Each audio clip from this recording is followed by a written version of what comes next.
Hey everyone, welcome to the show. So on Tuesday, July 11th, the Republican majority in the legislature in Iowa held a special session. They did this at the direction of the state's Republican governor, Kim Reynolds. The sole purpose of this special session was to take rights away from women. The Republicans passed a 6-week abortion ban with a few exceptions, but not great. For any women that need or want this procedure. So prior to the passage of this archaic sexist bill, abortions were legal up to 22 weeks of pregnancy.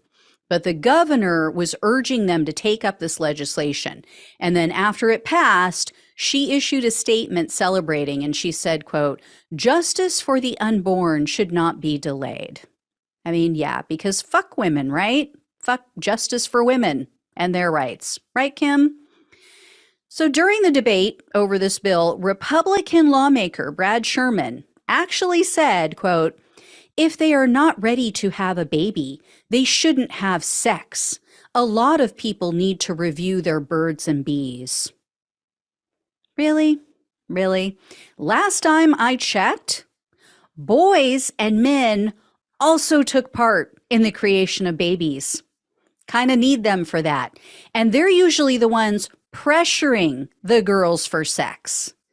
Second, maybe Mr. Sherman needs to educate himself on the obscene number of women and girls who are sexually assaulted in this country on a daily basis. You know, maybe Sherman doesn't really understand the birds and bees and all about predators in our country. And I will say this bill does allow exceptions for rape and incest, but the victim is required, if she wants the abortion, she is required to report the situation to law enforcement. So yeah, let's just force a victim, someone who is already forced to do something against her will, something forced on her. Let's force yet something else upon her that she may not be ready for or want to do yet. You know?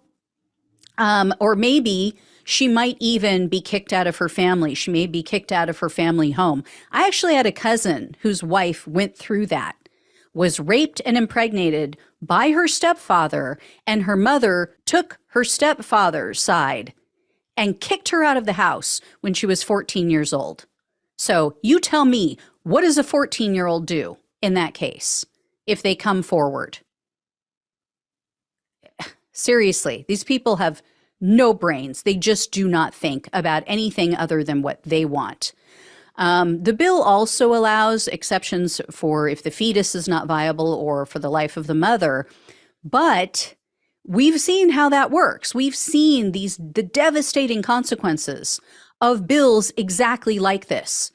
If they put doctors in a position of where they don't know what to do. They fear that they might lose their medical license. They might face prison time. They don't know because it's not specified in these bills.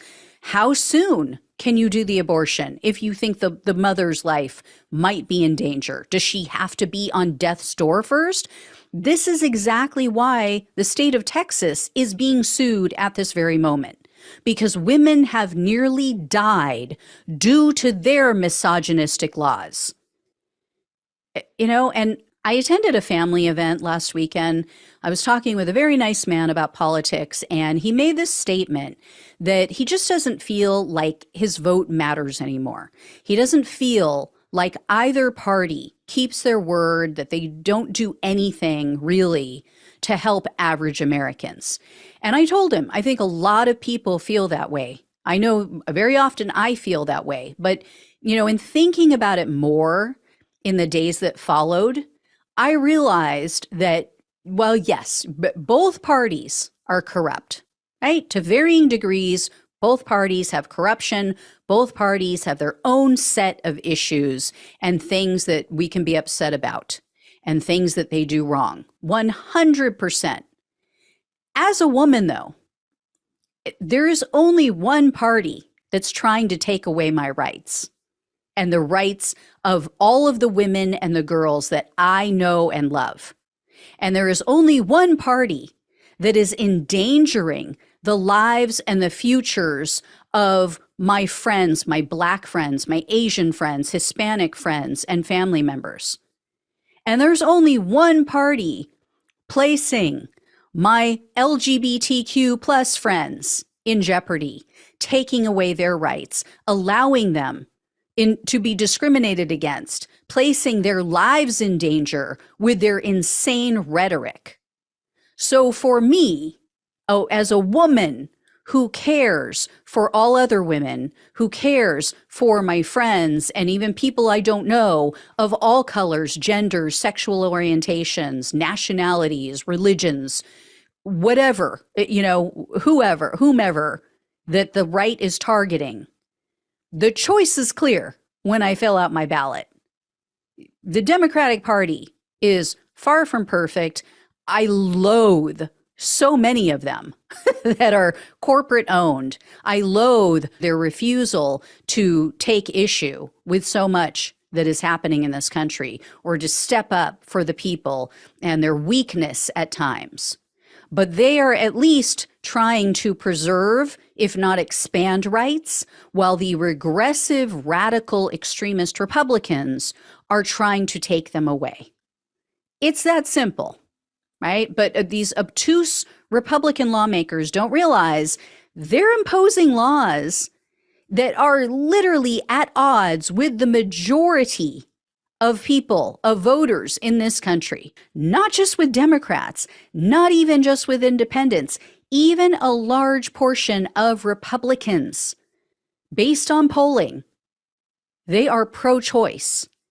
And if they weren't destroying lives in the process of all this, I would laugh at them.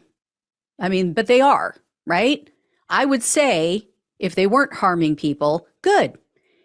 Give them more rope. Let them hang themselves. Let them show the country who they really are, how little they value women and girls, because it's only driving people away from their psycho party. And for those in the GOP who don't want Trump to be the nominee, because there are a lot, even the ones who won't admit it out loud, they're shooting themselves in the foot, because he is the only Republican candidate right now who's taking a moderate position on abortion. Not that I think he'll actually act with moderation, because we all know he is a craven, self-centered person, and he will do or say whatever he needs to do or say to further his own agenda. They're just making mistake after mistake. And like I said, if they weren't hurting people, I would be clapping, I would be cheering, I would be saying, go for it. Keep doing what you're doing. But they are hurting people. Thank you again so much for watching and listening. Please like, share, and subscribe. Please donate if you can. Love you all. Take care, and I'll talk with you soon.